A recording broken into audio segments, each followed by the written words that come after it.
Was I able to improve my VO2Max and lactate threshold in just 3 weeks? Will I be able to run the sub 250 marathon in Milan the 6th of April 2025? Let's find it out in this video, but before we start, we need a bit of context. In the last video, I shared with you where I was at the beginning of February, 9 weeks to the Milan City Marathon. For sure, I was in a good shape and I was making progress, but I was missing something. If I wanted to try to run a sub 250 marathon, I had to improve just a little my anaerobic threshold, LT2, by just a few seconds per kilometer. I was almost there. In theory, if you want to run a sub 250 marathon, your pace should be around 4 minutes per kilometer. But for the various reasons that I explained in a previous video, you need to be slightly faster than that. So I'm aiming at running a marathon at 3 minutes and 50 seconds per kilometer, and that pace I know that should put me comfortably sub 2 hours and 50 minutes. By the end of January, I was in a really good shape,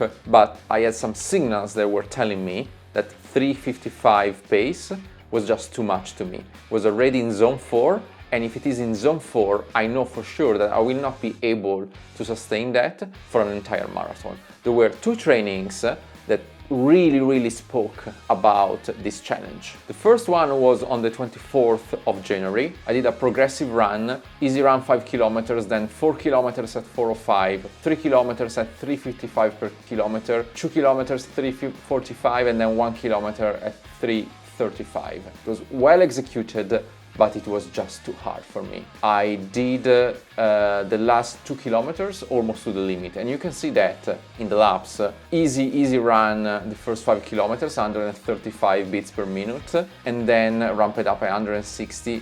And as soon as I moved faster than 3:55 per kilometer, my heart rate went above 165, which is where probably my altitude lactate threshold is currently, and so it became unsustainable for me. And you see, like, it went really dragged up to 170 and more. So that was the first signal. And then on the Sunday I did 30 kilometers, again same feeling. Long run 15 kilometers, then marathon pace 10 kilometers at 4 minutes per kilometer, and finally 5 kilometers at 3:55. Again, same feeling. The last part was really hard to sustain. You can see that, like, the long run was really easy, 4 minutes and 32 seconds per kilometer at 145 beats per minute, perfect. Then I ramped it up at 4 minutes per kilometer for 10 kilometers, and the average heart rate was 163, which is fine, but the final one, as soon as I went faster, my heart rate went up. It's interesting because the average doesn't tell you the full story, but if you go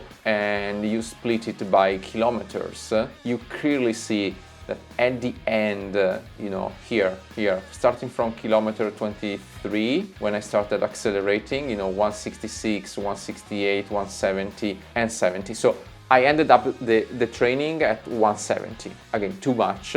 I wouldn't have been able to sustain that for another 12 kilometers.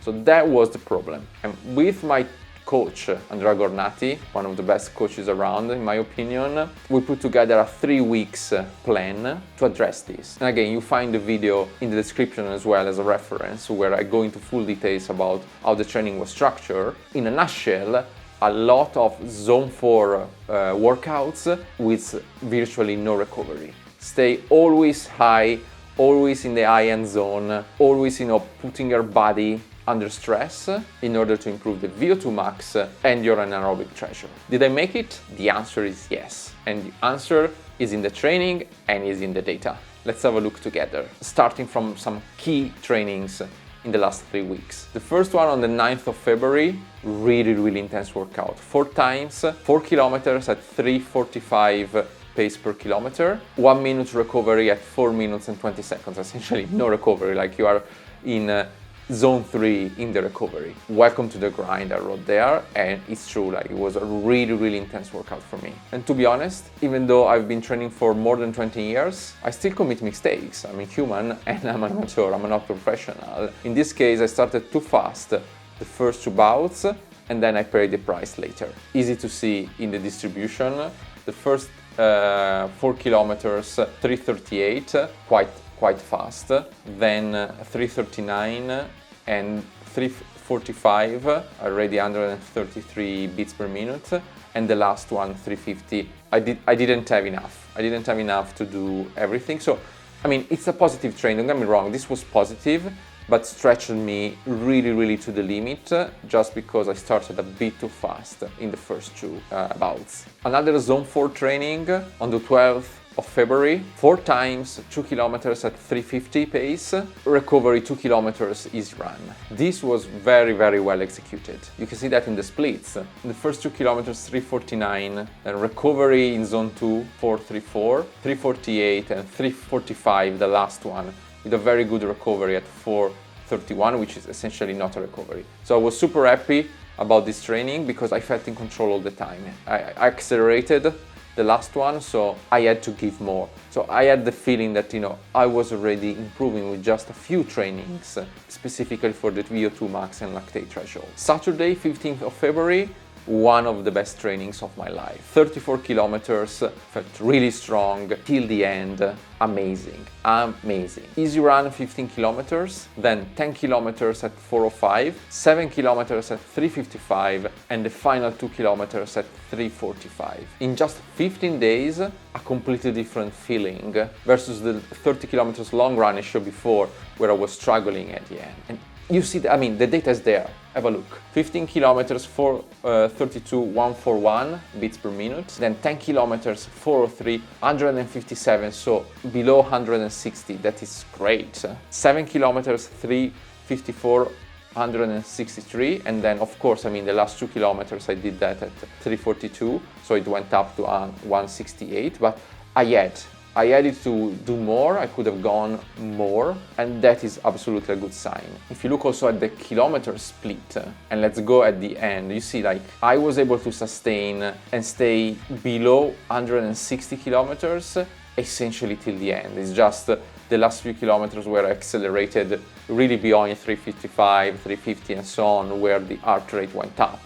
But other than that, I was able to stay well below the 165 beats per minute, which is my benchmark for zone 3, zone 4.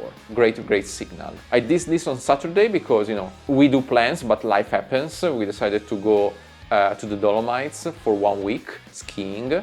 So for 1 week, I trained at 1500 meters of altitude in the morning, -6 degrees, plus then I was skiing for the day.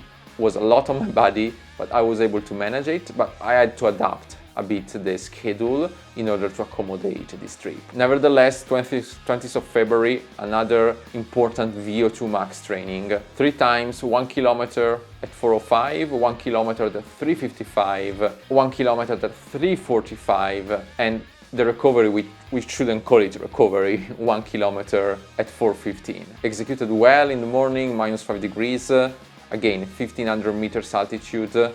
I could feel it. I was pushing hard, I was happy, and I did it very well. 404, 352, 347, then 415, 405, 349, 338, and also the last one, 357, 350, 336 actually, and 405, the last one.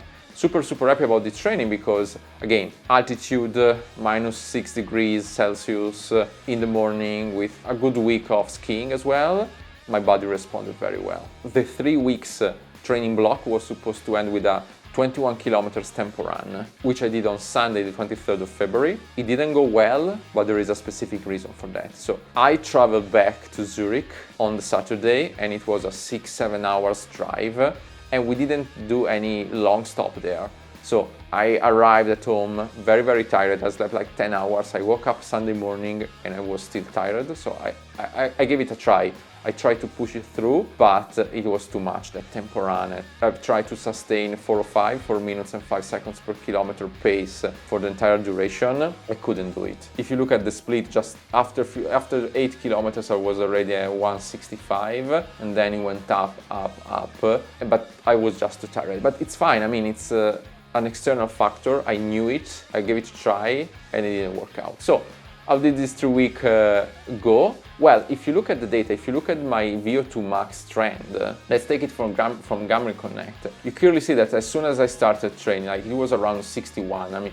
I don't care about the absolute values, right? I don't care if it is 61, 64, whatever. I'm using the Garmin app to detect the changes. So if I see that going up or going down, I don't care about the absolute values, I care about the changes, because that is telling me a story if I'm going in the right direction or not. And after 2 weeks essentially of training, or specific training, it went up from 61 to 62. Then it went down a lot, 59, but this is screwed up because I was up in the mountains in the Dolomites, and the VO2Max gets screwed up when you go to high altitude. Nevertheless, it improved again throughout the week there, went down again, but as soon as I came back, here it goes, like 2nd of March already again 62. So I was able to improve my VO2Max based on the Garmin data from 61 to 62, and this is what the data is telling us. But was I able to translate that into actual performance or not? The answer is absolutely yes. The next Sunday, 2nd of March, 36 kilometers,